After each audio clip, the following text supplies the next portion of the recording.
നിങ്ങളെ തമ്മിൽ അടി കൂടിക്കുന്ന ഒരു മനോഭാവം അല്ലെങ്കിൽ അവരുടെ പ്രവൃത്തികളിലൂടെ അത് തന്നെ ആ മനസ്സിൻ്റെ ഉള്ളിലുള്ളത് കാണിക്കുന്നുണ്ട്. അപ്പം നിങ്ങൾക്ക് നന്നായിട്ട് അറിയാം തേർഡ് പേഴ്സൻ്റെ ഓരോ കളികളാണ്, അല്ലെങ്കിൽ അവർ നിങ്ങളെ ജീവിക്കാൻ അനുവദിക്കത്തില്ല എന്ന് 100% നിങ്ങൾ വിശ്വസിക്കുന്നുണ്ട്. നിങ്ങൾ സ്നേഹിക്കുന്ന വ്യക്തിയെ സംബന്ധിച്ച് ഇപ്പം നിങ്ങൾ മൗനം പാലിച്ചിരിക്കുമ്പോൾ അവർ വിചാരിക്കുന്നത് ഇതെല്ലാം ശരിയാണ് എന്നുള്ളൊരു തോന്നലിൽ മാത്രമാണ് നിങ്ങൾ സ്നേഹിക്കുന്ന വ്യക്തി നിൽക്കുന്നതെന്നാണ് കാണിക്കുന്നത്.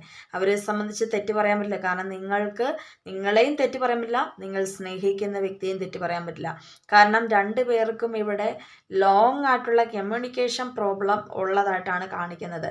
നിങ്ങൾക്ക് ആ ഒരു വ്യക്തിയോട് സംസാരിക്കണോ, ആ വ്യക്തിക്ക് നിങ്ങളിങ്ങനെ സംസാരിക്കാതിരിക്കുമ്പം അത് ശരിയാണെന്ന് ഓരോ ദിവസവും വിശ്വസിച്ചു കൊണ്ടിരിക്കുന്ന ഒരു അർത്ഥത്തിലാണ് ഇപ്പം നമുക്കിവിടെ കാണുവാൻ വേണ്ടി കഴിയുന്നത്.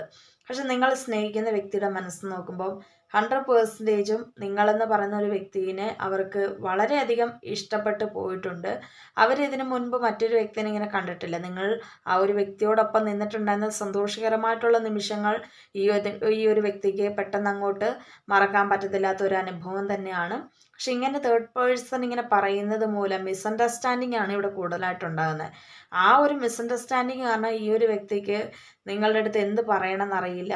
ഭയങ്കരമായിട്ട് ഇതിൻ്റെ അകത്ത് ഓരോ ദിവസം കഴിയുന്നതോറും വഴക്കും പ്രശ്നങ്ങളും, അതായത് പുറമേ നിന്നുള്ള ഒരു വ്യക്തി കാരണമാണ് എപ്പോഴും വഴക്കും പ്രശ്നങ്ങളൊക്കെ ഈ ഒരു റിലേഷൻഷിപ്പിൽ ഉണ്ടായിക്കൊണ്ടേ ഇരിക്കുന്നത്. അപ്പം നിങ്ങൾ സ്നേഹിക്കുന്ന വ്യക്തിയുടെ മനസ്സിൻ്റെ ഉള്ളിൽ എന്താണെന്ന് ചോദിക്കുമ്പോൾ ഇവിടെ മാറി നിൽക്കുന്തോറും നിങ്ങളെന്ന് പറയുന്ന ഒരു പേഴ്സൺ അവർക്ക് മറക്കാൻ പറ്റുന്നില്ല. അതാണ് യാഥാർത്ഥ്യം എന്ന് പറയുന്നത്. പക്ഷേ ഈ ഒരു വ്യക്തിയുടെ ഒരു അവസ്ഥ എന്ന് പറയുന്നത് നിങ്ങൾ സംസാരിക്കാത്തത് മൂലവും അതുപോലെ തന്നെ തേർഡ് പേഴ്സൺ ഓരോ ദിവസം കഴിയുന്തോറും ഇതിൻ്റെ ഒരു ഇരട്ടി വർദ്ധിച്ചുകൊണ്ടിരിക്കുകയാണ്. നിങ്ങൾക്കെതിരെയുള്ള ഓരോ പോരാട്ടങ്ങളും അതൊക്കെ കൊണ്ട് തന്നെ ഈ ഒരു വ്യക്തി ബ്ലൈൻഡ് ആയിട്ട് ആ തേർഡ് പേഴ്സൺ പറയുന്ന ആ ഒരു ചതിക്കുഴിയിൽ വീണ് പോയിരിക്കുന്നു എന്നതാണ് യൂണിവേഴ്സ് നമുക്കിവിടെ ജഡ്ജ്മെൻ്റ് ആയിട്ട് പറഞ്ഞു തന്നിരിക്കുന്നത്. ഓക്കെ, അപ്പം നിങ്ങൾ സ്നേഹിക്കുന്ന വ്യക്തിയുടെ മനസ്സിൻ്റെ ഉള്ളിൽ സ്നേഹമുണ്ട്, പക്ഷെ ഒരുപാട് നെഗറ്റീവ് തോട്ട്സ് നിങ്ങളെക്കുറിച്ച് അവർ ചിന്തിച്ച് വെച്ചിട്ടുണ്ട് എന്നതാണ് യൂണിവേഴ്സൽ മെസ്സേജായിട്ട് നമുക്കിവിടെ കിട്ടുന്നത്.